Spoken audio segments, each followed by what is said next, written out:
Hey you guys, welcome. I am in the sauna today with Annette Scott, founder of Kodawari Studios, co-founder of the Revivery. Annette, amazing to have you in Duluth today on the floating sauna. It's amazing to be here. It's beautiful. So today we are talking all about the distinction between infrared heat therapy and traditional sauna practice. Annette, you and I have geeked out upon this in every single way.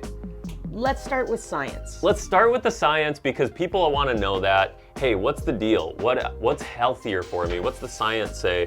What do we think, Annette? What's the difference between those two modalities? This is a great question to ask because it's critical to know that the science on Nordic Sauna is extensive, deep, peer-reviewed, runs over decades of amalgamated what we would call the peer-reviewed journal science, the style that you really want to know something, this is the science you use to know it. Infrared, unfortunately, does not have that depth, and given that the temperature that you're going to see in infrared is peaking at 130, max 140, the science there is, unfortunately for the infrared folks, a little sketchy. It doesn't actually tell us anything about heat shock proteins, cold shock proteins, lowered inflammation. There's a lot of science that they point to, but it's interesting to know that all the science they point to is about traditional Nordic saunas. So it's and we need to be careful with this because I do sort of have a little bit, people sort of come and say, hey, I love sauna. I tried an infrared once, and I say, wow, you get that, you're getting the appetizer of the good stuff, right? It's definitely not the full meal. It's not the full meal, but we need to be careful that a lot of infrared companies like to cite, look, sauna is good for you, and here's it is. why. And once you start getting into those footnotes and looking at where they're getting their data from, it is often these seminal studies that have been peer-reviewed, that have been sort of wide. Journal of Medicine. The sample studies have been long and deep and over a lot of time. Meta. We don't see that quite yet in the literature around infrared. Now, there are some good uses for infrared, in my opinion. And it may, over the long term, we may find some stuff. We may. And yet it's not there yet. It's not there yet. So we would think about that. So as you're thinking between traditional sauna and infrared, at least as far as the science is concerned, it isn't as convincing yet. Now, thinking through and doing your own research on this, we really recommend. We're also going to put some resources in the links and descriptions below so you can see, hey, here's somewhere we're going to. The biggest study, the big seminal study published by the Mayo Clinic is the one that sort of everybody's looking at. What are some of the benefits of traditional sauna that we saw from that study? Well, given my experience, which is where I'm going to share directly from, it's community. How to build community, how to actually create a collective, how to have your brand voice translate into your community. And in Tampa, Florida, strangely enough, which is where our sauna is, we've built a strong community around the practice that is based in the Nordic sauna that allows people this resiliency, more science truly, but the resiliency of the emotional body, the mental body, and I'm going to go so far as say spiritual body, because when we connect, something shifts for us as humans. And infrared generally is organized around a 1Z or a 2Z, and sometimes maybe you could squeeze in 4.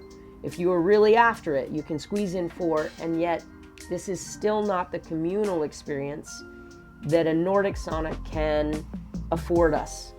And I think, at least by how we're doing it in Florida, we're definitely moving toward the benefit that community can bring. And of course, this is going to point back to cultural, traditional roots of what sauna was that really is your whole personal background as well as your business background. Yeah, I mean, I've grown up with it, and even tying the cultural to the sort of social benefits that you're experiencing, the sauna is a third space. It's a communal space. I often talk about in my family, second only to the dinner table is the sauna as a gathering point for my family. And when we look at infrared as a modality for people's lives, it's often private. It's often tucked away. It's the little cabin in the corner. It's the closet experience. And so maybe that is good.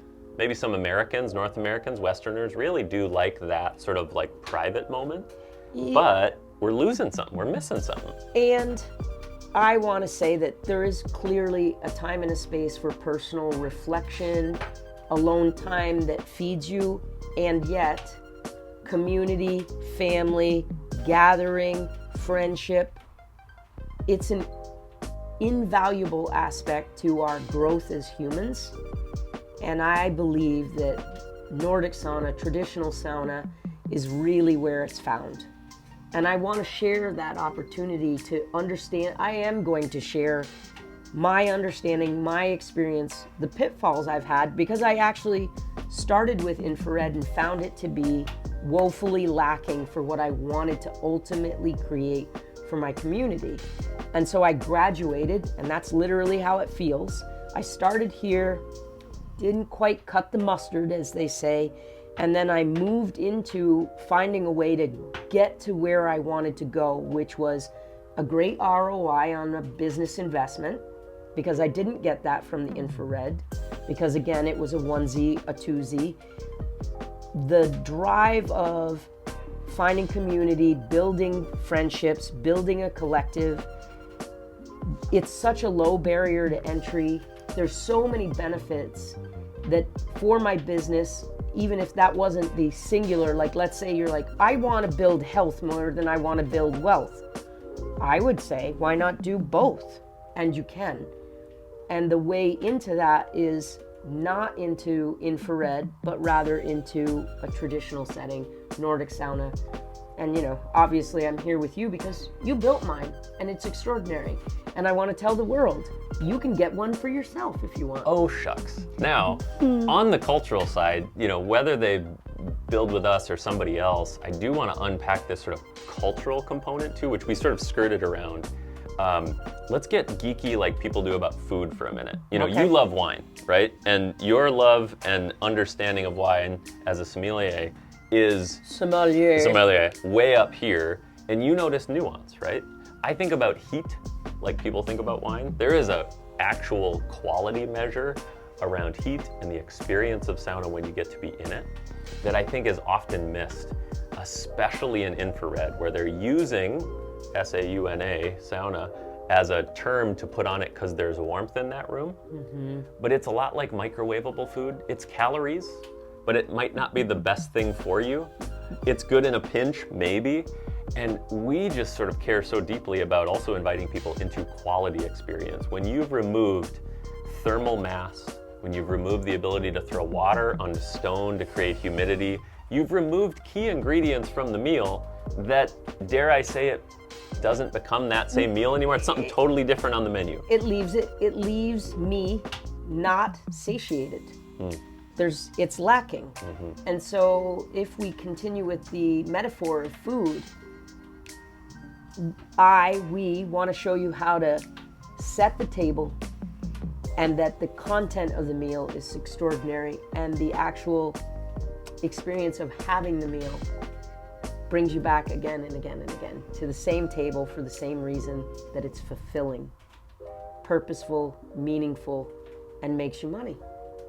So in terms of infrared versus traditional sauna, unabashedly, we are sort of on the side. Traditional sauna tends to win. We've seen the health benefits and the science be more convincing on traditional sauna, and more is to come, hopefully, on the infrared side, but we haven't seen it yet. Secondarily, on the communal and social side, it's not just a private experience. It's top notch. It is this third space that we think is ready for the 21st century for people to gather.